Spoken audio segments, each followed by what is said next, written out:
Judges. This is the show where we'll see amazing things, and best of all, you'll get to be the judge about what's what and who's the best performer every week. When I say the word judge, what do you think of?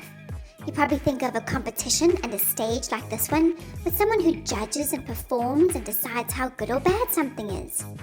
Another kind of judge is a judge in a court who listens to cases when people have done something wrong, and then decides if they should go to jail or pay a fine, or whether they're guilty or innocent. In other words, a judge is someone who decides whether something is good or bad, or right or wrong. Did you know that the Bible also talks about judges? In fact, there's a whole book in the Bible in the first part called the Old Testament, called Judges. The Israelites were God's chosen people, and He promised to look after them and bless them, but they kept on disobeying Him and doing the wrong thing. Before Israel had a king to rule over them, God appointed men and women called judges who would lead the people. They didn't really decide what was right or wrong, but they helped people make decisions, not always the right ones. During the time of the judges, unfortunately, everyone did what they thought was right instead of listening to God. The Bible tells us they all did what was right in their own eyes. In other words, they decided what was good or bad instead of listening to God and obeying His rules.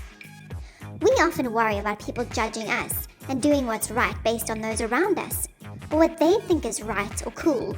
But really, we should only be worried about what one person thinks and how he will judge us, and that's God. All that matters in the end is what God thinks of us and what He judges to be good or bad. As we learn about the judges, we'll also see that we can trust God no matter what. We should live lives that show that He can trust us too. People might judge us for what we do, what we look like, or even where we live or what kind of clothes we wear. People look at the outside, but God looks at our hearts and judges what's really going on inside us. And it's only His opinion that counts. Ready for a staring contest? Try not to blink. Ready? Round 1.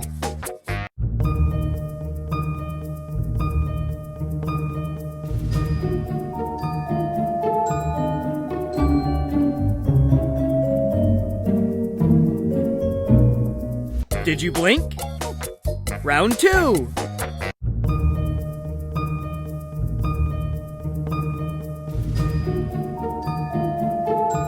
Great job! You can blink now. So let's jump in as we learn more about the judges from the Bible. What is the bravest thing that you've ever done? What about the bravest thing you've ever seen anyone else do? It's really hard to be brave, but today our story is about a judge of Israel called Deborah, who was really brave because she trusted God. Let's go and find out more.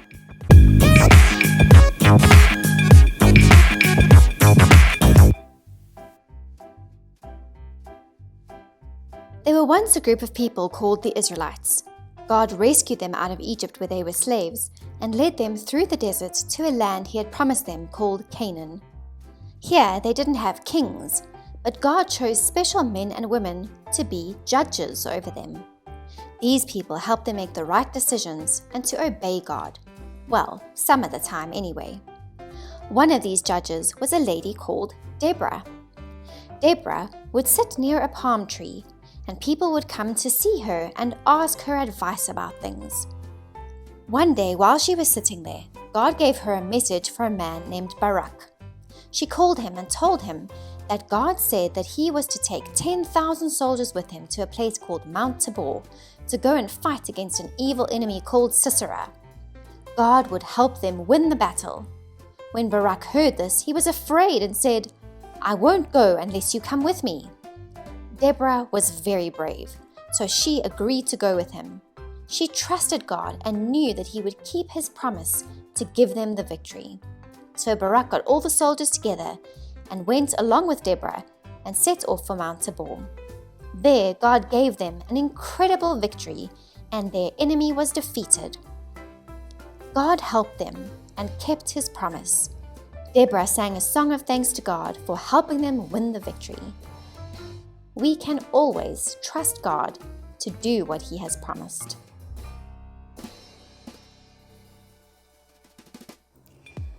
Deborah was really brave. She went to fight the battle with Barak because she knew that God had promised that he would look after and help them. Barak was scared because he didn't trust God. That's why he didn't want to go. But Deborah knew that we can always trust God to do what he's promised. Sometimes it's hard to trust God because we don't always understand how he works, and sometimes he asks us to do really hard things, like being kind to people who are mean to us or sharing what we have. But when we're afraid and it's hard to trust God, we can pray and ask him to help us.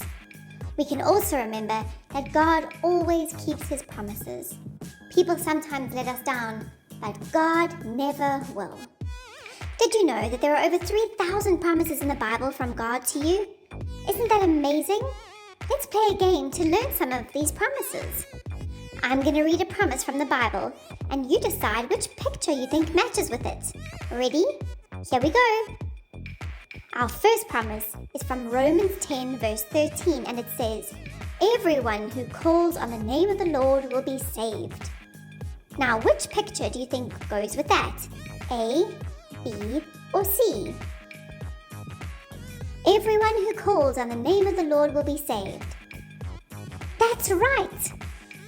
This life buoy reminds us that if we call out to God, he will save us.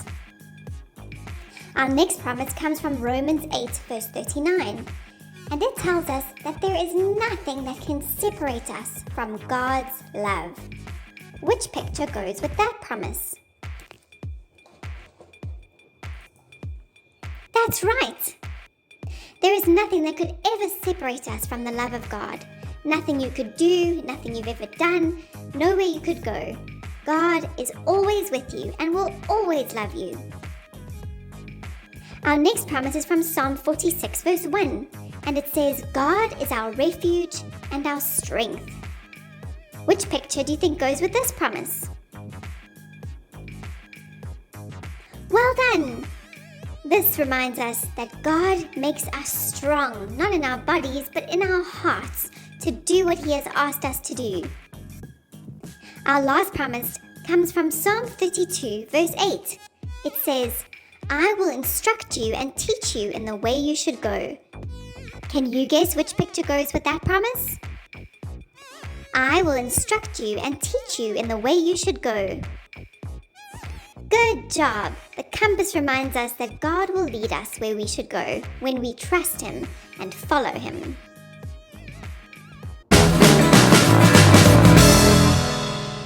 Our memory verse today reminds us that God makes promises and that he always keeps them. He who promised is faithful. Hebrews 10 verse 23. Yay! It's time for You Be the Judge. You pick the best contestant. Whichever one you pick wins.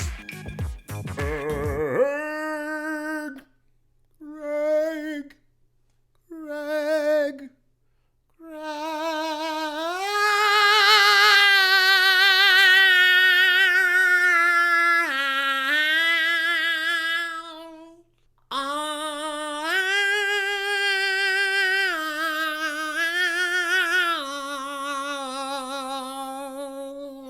Do da da da do da da da do do do do do do do do do do do da da da do do do do do do do do do do do.